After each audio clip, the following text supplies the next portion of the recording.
Bonjour, mesdames et messieurs. Je suis Gladys Caron, vice-présidente communication chez Investissement Québec. Bienvenue à notre 8e et dernière classe de maître compétiteur de la saison. Toute une année, je dois dire, vous avez été plus de 4000 personnes à assister à nos classes de maître en direct ou en différé. Nous sommes vraiment très impressionnés et enthousiastes de cet intérêt que vous avez manifesté pour la transition verte, les technologies propres et la responsabilité d'entreprise. Vous pouvez être certain que nous serons de retour à l'automne prochain avec de nouveaux contenus liés à Compétiver, dont l'objectif, je vous le rappelle, est d'inciter les entreprises à adopter des technologies propres et des pratiques éco-responsables, ce qui permet aux entreprises, nous en sommes convaincus, d'être plus compétitives tout en réduisant leur empreinte environnementale. Aujourd'hui, nous avons le plaisir d'entendre Serge Dubois, cofondateur de l'entreprise Appalache Nature, première entreprise de transformation de produits de l'érable certifiés carboneutres et actuellement en processus d'obtention de la certification B Corp. Vraiment une belle histoire que celle de cette entreprise de Thetford Mines qui prend en compte les facteurs environnementaux, sociaux dans toutes les sphères de ses activités et ce depuis ses débuts. Monsieur Dubois nous parlera des retombées qu'engendre cette philosophie de gestion sur l'entreprise, ses employés et sa communauté. Mais avant de passer à notre sujet principal, j'aimerais vous présenter un nouveau champion vert, soit Recyclage Lithium. Pour ceux qui ne le sauraient pas, nos champions verts, ce sont des entreprises québécoises qui développent des technologies propres et qui se démarquent dans leur marché. Nous avons jusqu'à maintenant annoncé, présenté 9 champions verts, je vous les nomme, GHGSat, Flow Ad Énergie, H2O Innovation, Lion Électrique, Solum, Ferme d'hiver, Frigo Énergie, PyroWave et RX Énergie. Sans plus tarder, passons à la vidéo de présentation de Recyclage Lithium.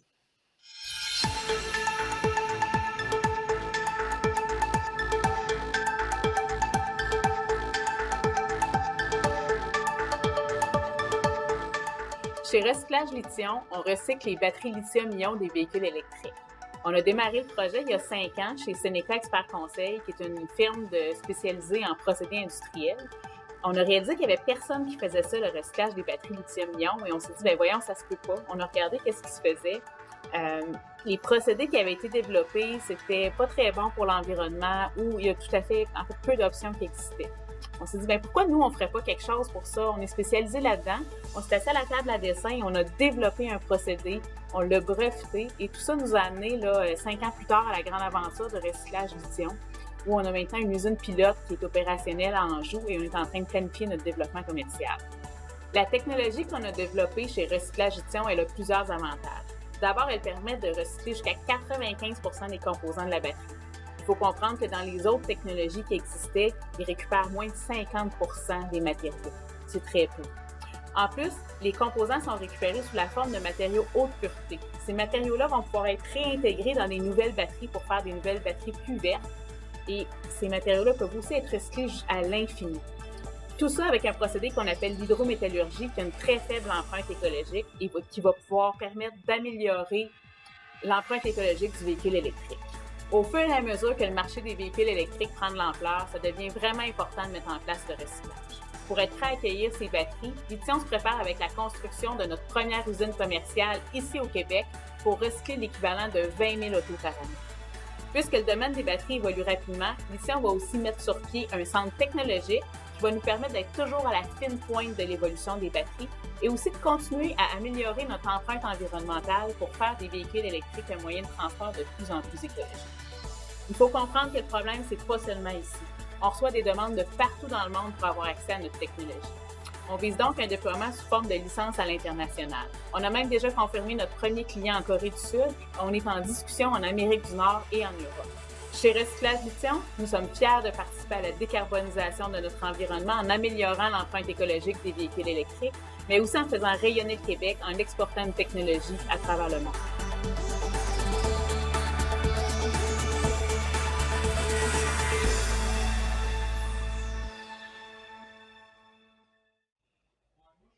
Merci beaucoup à l'équipe de Lithium et à Mme Nadeau d'avoir accepté de s'associer à notre initiative et bravo pour votre leadership et vos innovations. Sur ce, nous passons à notre invité, Serge Dubois, cofondateur d'Appalache Nature. La présentation de M. Dubois, comme à chacune de nos classes de maître, sera suivie d'un échange lors duquel vous pourrez poser vos questions. En fait, nous pourrons prendre vos questions plutôt. Je vous invite d'ailleurs à écrire vos questions tout au long de la présentation dans la boîte prévue à cet effet au bas de votre écran. L'événement est enregistré et sera disponible en réécoute. Alors, sur ce, j'aimerais passer la parole à M. Dubois. Ben, merci beaucoup pour l'invitation. Merci à Investissement Québec pour l'invitation. Aujourd'hui, je suis là pour vous raconter une belle histoire. Une belle histoire qui est celle d'Appalache Nature. C'est un projet qui est un peu inusité dans l'ensemble, vous allez voir, parce que ça l'a parti, ça, Appalache Nature. C'est moi et mon cousin. En 2007, on s'est tous les deux, on est habitant à Thetford-Mines, on était limités dans les emplois. Moi, j'ai étudié en génie électrique sur les systèmes automatisés, François en comptabilité. Puis, mais on était tous les deux fils d'acériculteurs. Les cabanes à sucre, depuis qu'on était petits, qu'on travaillait avec nos pères dans ce projet-là, ça nous faisait vraiment vibrer le sirop d'érable. Ce qui a fait qu'on a décidé de créer nos propres emplois avec une entreprise qui s'appelait Biodélice en 2007.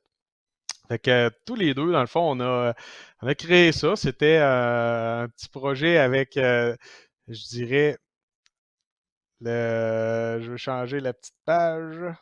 On va l'avoir. Désolé. Ah là. Ici, dans le fond, c'est nos premières installations en 2007. En 2007, on avait une petite cuisine qu'on avait avec une petite boutique avec du cèdre qu'on avait coupé dans la forêt, on avait sorti avec les 4 roues. Des débuts modestes, mais en même temps, des gens passionnés avec une vraie vision, une orientation. Puis, on s'est lancé, c'est le commerce, c'est le développement, c'est le marketing. Puis, jusqu'en 2007, ben, tranquillement, le marché prenait son ampleur, puis on a décidé d'investir dans des équipements un peu plus avancés au niveau de la transformation. Fait que là, on avait des systèmes pour le beurre d'érable, d'embouteillage un petit peu plus perfectionné. On est allé dans une voie de développement de nos marques. Fait que ensuite, ce qu'on a fait, c'est qu'on a créé la marque Biodélice. Puis par la suite, est venu Maple Joe dans l'Europe, qui vous allez voir que c'est une marque qui était faite par nos partenaires d'aujourd'hui. Dans le fond, on a décidé avec Biodélice de développer dans les marchés européens. Parce que on avait beaucoup de demandes du côté européen. Mais ça nous prenait un fonds de développement. On ne pouvait pas être là à toutes les semaines en France. Fait que c'était le projet de trouver. Fait moi, en étant au conseil d'administration de la filière biologique du Québec, on avait reçu un petit groupe de Français qui étaient dans la transformation bio, dont un chocolatier. Puis on s'est lié d'amitié avec le chocolatier qui, lui, avait un réseau dans le secteur biologique de la France. Fait que c'est comme ça que ça a commencé. Fait que moi, ce que je faisais, c'est que je partais à tous les mois et demi. Je m'en allais m'asseoir dans les autos des représentants de chocolat. Puis, je m'en allais vendre le sirop d'érable du Québec, notre marque, de c'était quoi l'intérêt des gens, c'était quoi les développements, mais c'était quoi aussi les orientations des marchés. Puis, c'est là qu'on s'est rendu compte que le marché vert était beaucoup plus avancé dans le marché européen. Puis que le marché de l'érable se prêtait bien à ça, se prêtait bien à un développement qui pouvait faire la différence, étant donné que c'était un produit qui provient de la nature du Québec. C'est même pas des plantations, c'est naturel. Les forêts sont là, comme vous savez. Fait que tout ce principe-là était bien arrimé pour qu'on puisse présenter quelque chose qui était dans une voie verte. Fait que nous, c'était une vision qu'on avait dès le départ. Alors, par la suite, ce qui s'est produit, c'est qu'on a rencontré Vincent Michaud. Vincent Michaud, c'est un propriétaire de l'entreprise, c'est le propriétaire de l'entreprise Famille Michaud Apiculteurs.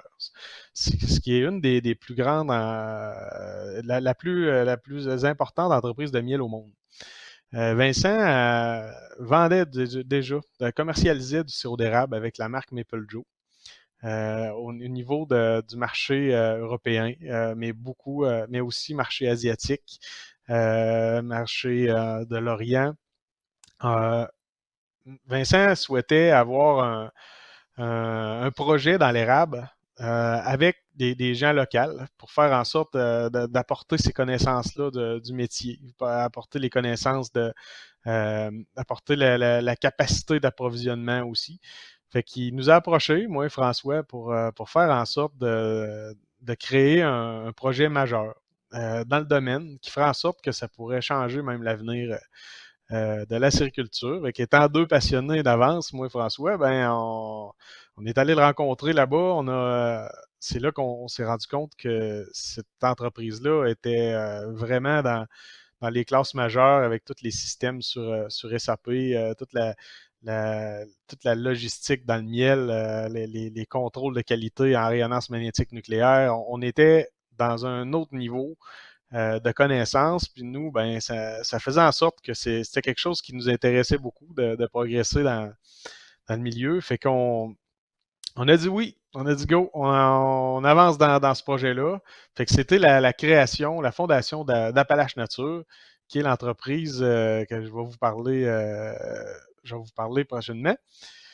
Puis c'est dans le fond, c'est la nouveauté c'est ce qui fait partie. Fait qu'Appalache Nature, on a décidé de la faire sur deux piliers. Côté social, côté environnemental. Aujourd'hui, tout le monde connaît l'effet au niveau des employés, au niveau de la difficulté de trouver des bons employés. Ben, nous, c'est déjà à la base, c'était l'effet de l'implication dans la région, mais aussi de l'image et le bien-être des employés. C'était déjà à la base une des convictions de l'entreprise avec le côté environnemental. Parce qu'en construisant une usine neuve, ben, ça nous permettait de pouvoir déjà partir sur des bases, des nouveautés, de la nouvelle technologie qui, des fois, peut être dur à installer quand on a un certain niveau d'activité. Fait que c'était notre travail de vraiment faire en sorte d'éplucher puis de fouiller pour aller chercher qu'est-ce qui ferait en sorte qu'on pourrait tirer avantage d'une construction d'envergure neuve. On a construit notre usine en 2019. 2019, c'était le début de cette grosse aventure-là.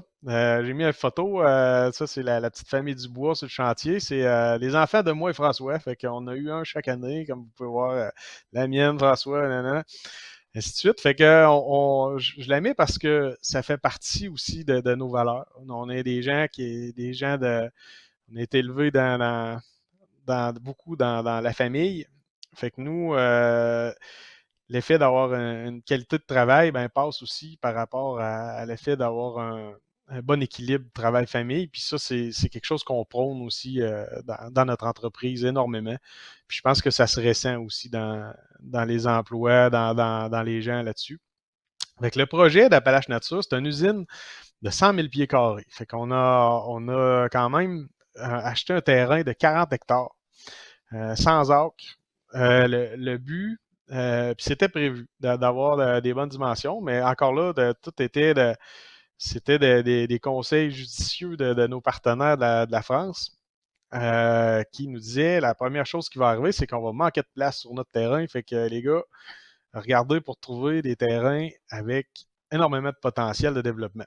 Fait que c'est ce qu'on a fait. Nous, dans le fond, toute l'infrastructure de l'usine a été calculée en fonction d'un développement. Ce qui veut dire, c'est que toutes les entrées électriques, les sorties d'eau de pluie, les bassins de rétention, les entrées pour les gicleurs, tout aujourd'hui a été fait pour 500 000 pieds carrés. 5 fois la grandeur qu'on a. Tous les murs arrière de l'entreprise et tout il n'y a pas de muret de ciment, tout est fait pour être extensible. Il y a déjà des bases de coulée pour les prochains projets.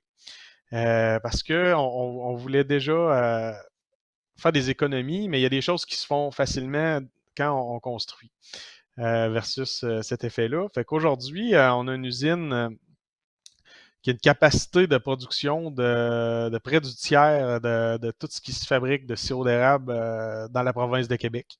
C'est une des usines les plus performantes au monde à ce niveau-là. Ça nous permet à Thetford comme ça d'être en plein milieu des producteurs. Je vais pouvoir, je vais vous montrer, mais ça fait un effet de le but, c'était qu'on construise un projet, mais avec déjà tous les avantages d'une usine moderne. On est allé avec une certification LEED, qu'on est en voie d'obtention, justement, parce que ça doit se mesurer à tous les effets, de chaque intervention qu'on fait. Chaque modification doit avoir beaucoup de mesures. Fait qu'on va obtenir les résultats après un certain temps d'activité. Ce projet-là, Appalaches Nature, on a investi près de 2 millions en technologie verte. Est-ce que, dans le fond, le but de ça, c'était c'est sûr qu'on avait calculé s'il y avait un retour sur investissement et tout ça, mais on s'est dit, déjà en le faisant, dans l'avancée du projet. Fait qu'on est allé avec un système de biomasse. La biomasse, c'est ce qui était le plus judicieux dans les choix par rapport aux émissions à effet de serre, de gaz à effet de serre dans le projet. Parce que ce qu'il faut savoir, c'est que quand on va avec une technologie puis un combustible en biomasse, ben on a un effet de carbone qui va se. Oui, la biomasse va émettre du carbone dans l'atmosphère, mais il va faire en sorte que c'est en dedans de 7 ans que un combustible végétal comme ça va pouvoir émettre son carbone. Mais si on va vers un combustible fossile, ben là, on parle d'au-dessus de 100 ans l'effet. Fait que c'est pour ça que au niveau d'un combustible, si on parle du bois, si on parle des granules de bois comme ça, ben on risque d'avoir un net avantage là-dessus pour aller chercher après ça les compensations. Parce que dans notre cas, le but aussi ultime, c'est d'aller chercher une certification carbone neutre. Faire en sorte que ce projet-là, dans le temps, ben, il puisse être exempté justement de traces qu'il va pouvoir faire, mais en même temps d'aller, parce que c'est sûr que ça va aussi dans un côté économique. Hein. On veut avoir aussi des avantages qui peuvent être bien discutés, bien dévoilés avec nos partenaires d'affaires. Fait que c'est un tout là-dessus. On voit, on a un système dans le lead, on peut avoir il va y avoir des éléments, mais le lead, c'est pas uniquement d'avoir des équipements précis, mais c'est bien un ensemble. Par exemple, on a un toit blanc ici, on voit là, l'effet de la réflexion du soleil, ça a un impact. Chez nous, tous les systèmes, les compresseurs à l'air, ben, sont refroidis, c'est des têtes à l'eau. La chaleur des têtes des compresseurs est récupérée, renvoyée, retournée dans le système. On va avoir même la fenestration, elle va être de beaucoup améliorée pour le confort des employés. Des échangeurs d'air aussi, très, très performants. On a même une piste de ski de fond en arrière dans la forêt que les employés peuvent bénéficier. Ça fait partie, c'est ce qui gagne aussi des points LEED. Tous les éclairages au LED, mais je dirais que celui qui est le plus important, c'est tantôt, comme je vous disais, c'est le système biomasse qui fait en sorte que, parce que nous autres, c'est pas seulement de chauffer le bâtiment, c'est que quand on embouteille le sirop d'érable, on doit atteindre des températures de 180 degrés C en continu avec des gros débits, ce qui fait en sorte qu'on a besoin d'énormément d'énergie pour pouvoir embouteiller le sirop. Fait que c'est là qu'est notre majeure partie de dépenses énergétiques. Les certifications qu'on était allé chercher, c'est ça, c'est le carbone neutre. Nous sommes en processus pour l'obtention du LEED. Fait que ça va être aussi, ils vont calculer l'eau qu'on va arriver, l'eau utilisée et tout ça. Puis on est aussi en processus d'obtention d'une certification B Corp. Euh, c'est que Puis là, B Corp, ben en même temps, c'est pour ceux qui ne savent pas énormément c'est quoi, c'est que c'est une certification qui va vraiment marier le côté sociétal et environnemental, nos deux piliers du départ. Parce que une certification B Corp va avoir un peu une ligne directrice qui va être autant dans les employés, si on peut dire, comme chez nous, exemple, on a près de 50-50 pour des hommes et des femmes comme étant comme les employés. Fait que ça donne des points. L'effet qu'on a une strate de gens qui sont très jeunes, mais aussi une strate de gens qui sont plus âgés dans l'entreprise, ça donne des points aussi. Euh, on va aller chercher vraiment tout le. Nous, on met en place un système de récupération avec le sirop d'érable qui va faire en sorte qu'on va avoir des incitatifs pour les érablières à améliorer leur façon de faire, justement s'ils peuvent se tourner vers des énergies propres. Euh, tout ça va donner des points aussi. Puis c'est ce qui fait en sorte qu'à un moment donné, obtenir cette certification-là, c'est quand même très difficile parce que aussi on est mesuré par rapport à ce qu'on va produire et ce qu'on va émettre dans notre activité. Mais moi, je conseille aux gens d'aller voir à quoi ça peut ressembler. Ça, c'est les demandes qu'on peut avoir là-dessus. Fait que à ce niveau-là, nous autres, au niveau des producteurs, ben, on a à peu près 80% de notre sirop d'érable qui est à moins de 80 km de l'usine. Fait qu'on en a plusieurs, même en dedans de 50 km. Fait que c'est un réseau d'approvisionnement qui fait en sorte qu'on n'a pas énormément d'émissions de gaz à effet de serre. On minimise justement ces déplacements-là parce que c'est aussi des coûts, hein, on ne se cachera pas. Mais ce qui fait aussi, c'est qu'on devient un peu un rayonnement pour la région parce que on réinjecte carrément des grosses sommes d'argent directement dans les forêts ici autour de Thetford. C'est dans tous les petits villages. Fait qu'on devient un peu un pôle à Appalaches Nature qui est quand même récent parce qu'on les grandes dimensions, c'était depuis 2019, mais déjà, on ressent cette effervescence-là de ce qu'on peut apporter dans un milieu.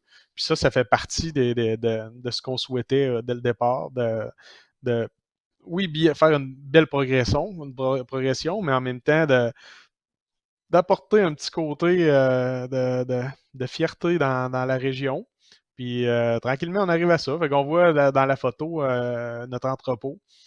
Euh, on a on va avoir dans le fond, il y a plusieurs producteurs. On est au-dessus de 600 producteurs donc qui on va acheter le sirop d'érable. C'est en progression depuis les 3 dernières années, encore cette année. Fait qu'on est vraiment dans une progression, puis dans un développement qui est international. On vend dans 52 pays notre sirop, fait que c'est des retombées directes pour la région, mais pour le Québec aussi.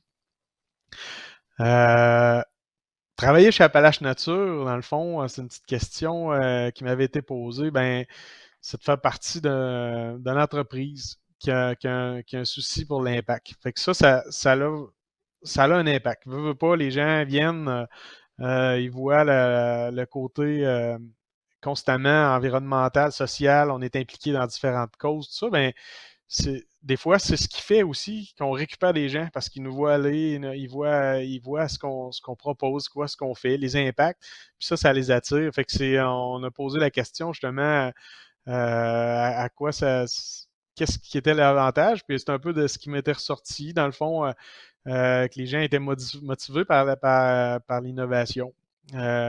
Nous, dans notre cas, on est, je dirais qu'on est privilégié, on est choyé parce qu'on a quand même beaucoup de CV au niveau de la demande d'emploi, fait que ça nous permet d'être sélectif.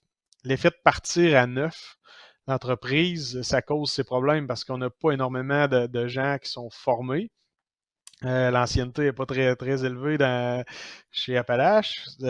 Sauf que l'effet de partir à neuf, ben, c'est un peu dans le même principe que la construction. Ben, ça nous permet de partir puis d'embaucher sur des lignes directrices qui vont être gagnants sur le long terme. Fait que moi, la personnalité de chaque employé ici, c'est moi qui ai engagé, on est rendu à 50 quelques employés aujourd'hui. J'ai engagé personnellement chacun de ces employés-là parce que je voulais construire un noyau dans cet effet-là, puis qui faisait en sorte que les gens sont là pour les bonnes raisons, sont là pour faire en sorte d'améliorer leur qualité de vie, de pouvoir participer dans un projet, de faire la différence. Puis ça, aujourd'hui, c'est ma plus belle fierté. Hein. C'est bien beau des murs, des machines, mais l'effet d'avoir des gens super avec qui on peut bâtir, ben ça, c'est une des grandes réussites aujourd'hui, même malgré le jeune âge de l'entreprise. Dans le fond, l'empreinte, on continue à innover. On veut établir des nouveaux standards dans ça. On a d'autres projets qui s'en viennent chez Appalache Nature. On a en même temps, on peut parler de l'effet des barils d'inox. Bon, mais ça, c'est des choses qu'on voyait un petit peu dans les marchés de l'érable aujourd'hui, mais nous, on a fait le choix d'aller pratiquement qu'avec des barils inox. Ben, les barils inox sont recyclés à tous les ans. Ça nous permet de créer d'empêcher justement d'acheter constamment des produits d'utilisation unique pour aller dans des modes de plus de recyclage. Fait que moi, dans le fond, je dirais que si on dit au niveau chaque initiative environnementale, moi je pense qu'elle peut avoir un grand impact. C'est sûr que quand on s'arrête puis on regarde, on dit ouais, les voitures électriques, ouais, ou peut-être qu'ils dépensent trop dans les batteries, il faudrait qu'on mesure et tout ça. Oui, peut-être qu'à un moment donné, il y a de ça, mais je pense que chaque petite action vers ça sensibilise beaucoup de gens, ce qui fait en sorte qu'un jour, ben, moi, je continue à croire que on va pouvoir prendre des vrais virages de plus en plus, puis les gens vont s'avoir fait sensibiliser petit peu par petit peu, ce qui va faire en sorte que c'est cet effet de masse-là qu'un jour va faire la différence dans l'environnement. Fait que moi, c'est ce que je souhaite, puis on travaille pour faire un petit peu notre part dans ce projet-là. Fait que moi, dans le fond, c'est ce qui termine ma présentation. Très bien, merci beaucoup Serge. C'était vraiment très intéressant, très inspirant d'entendre ce mélange de savoir-faire, d'innovation technologique, de différenciation sur les marchés aussi, parce que c'est quand même impressionnant de Thetford à l'Europe, ce saut-là que vous avez fait, en plus de la place que vous occupez au Québec, et le tout avec une approche de développement durable, mais une approche très sociale en même temps. C'est vraiment, vraiment très inspirant. Je trouve que vous êtes la démonstration que c'est tout à fait pensable d'allier développement durable, performance, compétitivité. C'est un mélange parfait que vous avez réussi avec votre cousin à déployer avec succès. Alors, bravo. Alors, on va enchaîner avec la période de questions. Si vous avez des questions, vous pouvez les inscrire dans la boîte de questions au bas de l'écran, mais j'ai quelques petites questions en banque de mon côté. Vous avez parlé des investissements que vous avez faits dans les technologies vertes.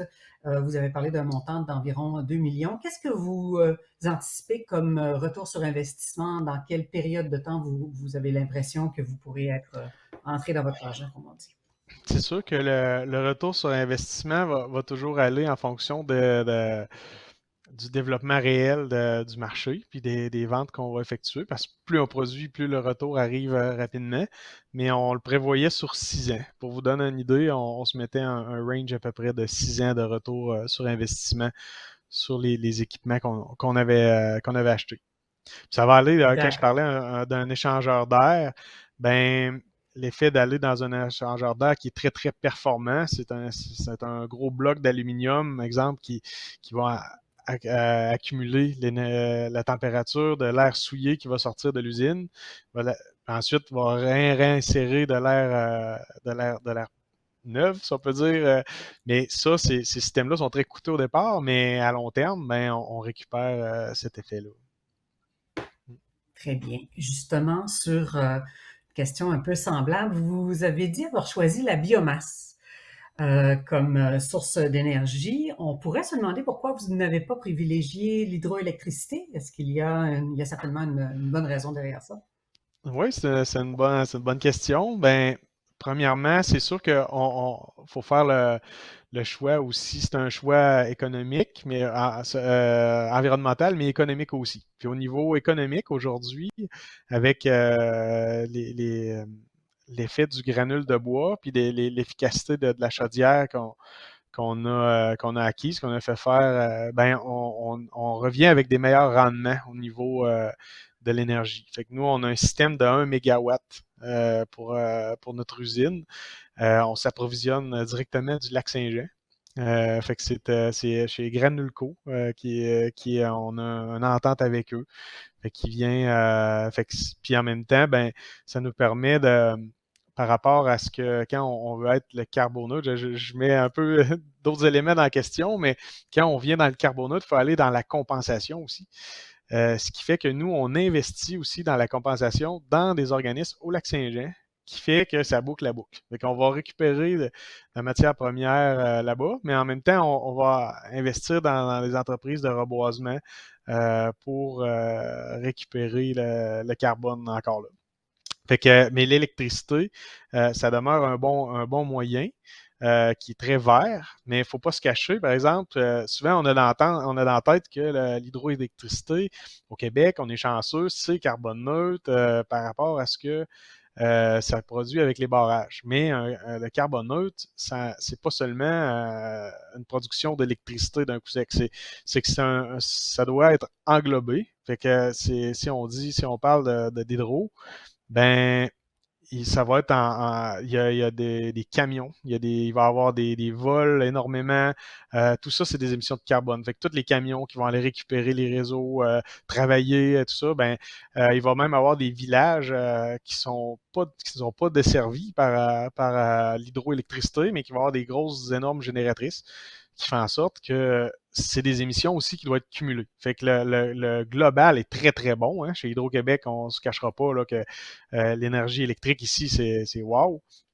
Mais il ne faut pas oublier qu'il y a une partie qui doit être en compensation aussi dans l'hydroélectricité. C'est effectivement très complexe hein, quand on commence à évaluer quel est l'impact environnemental ou carbone d'une activité. Les ramifications sont très grandes. Nous avons quelques questions des gens en ligne.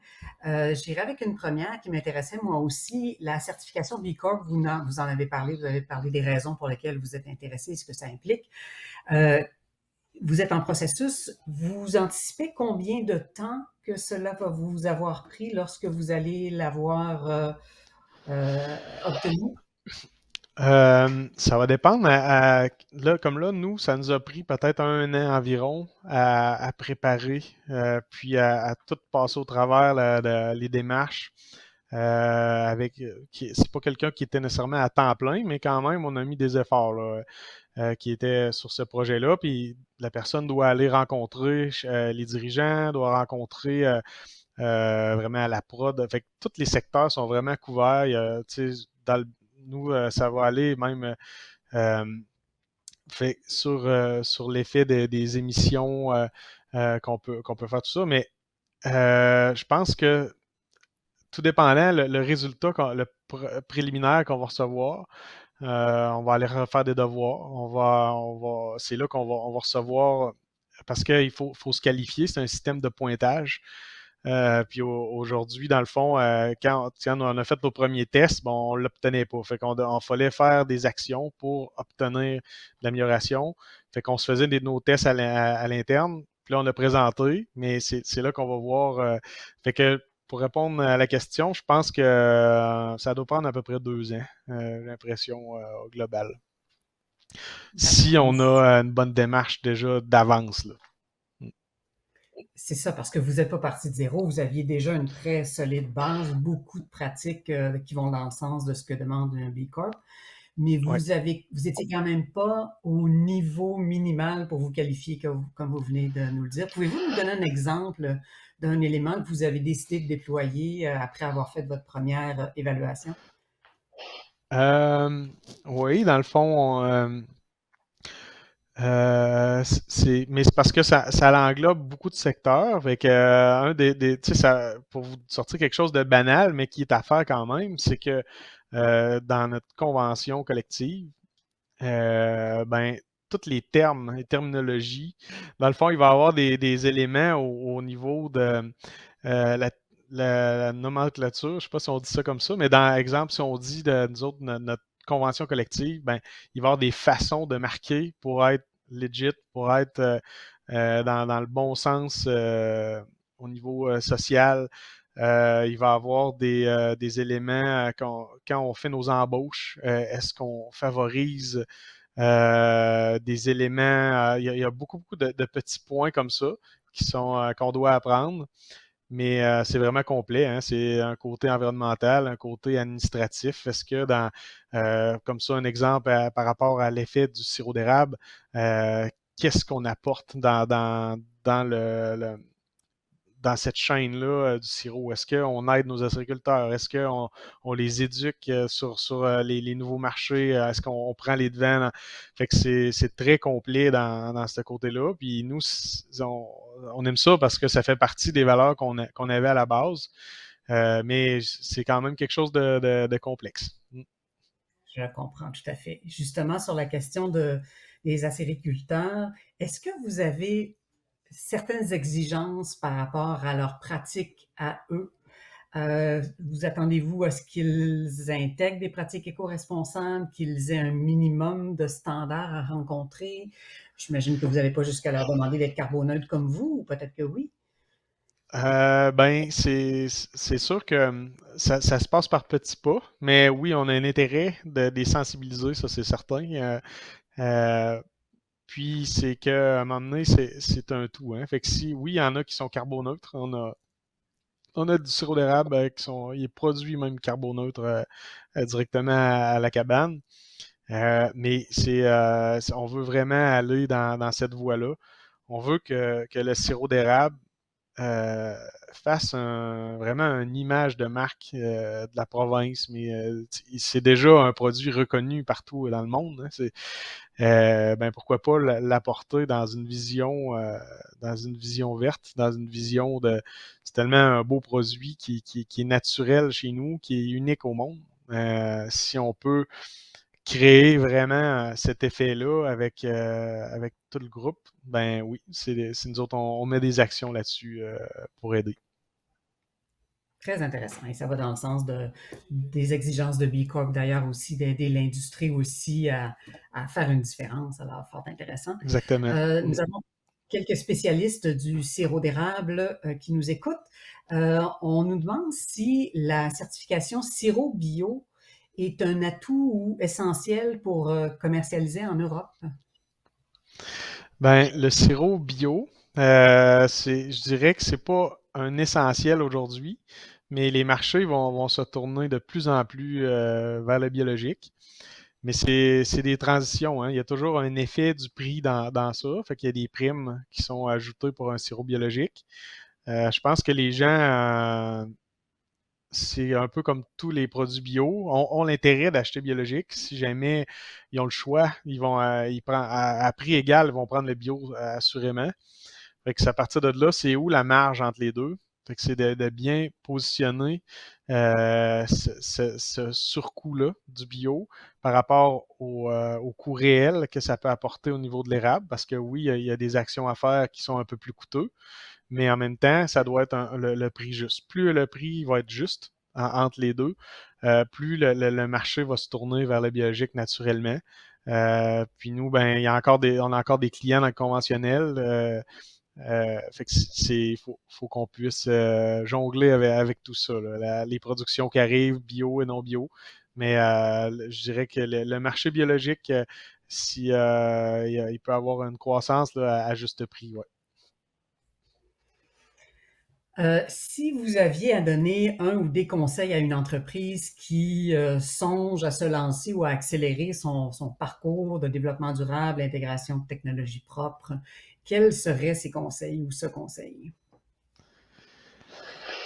Ben, je dirais que la première chose, c'est que toute démarche, hein, chaque choix qu'on fait dans une entreprise est important, hein. Ça peut avoir des impacts majeurs. Fait que moi, je pense que une entreprise qui est déjà existante, ben, moi, ça serait des choix qui iraient vraiment apporter au niveau économique aussi.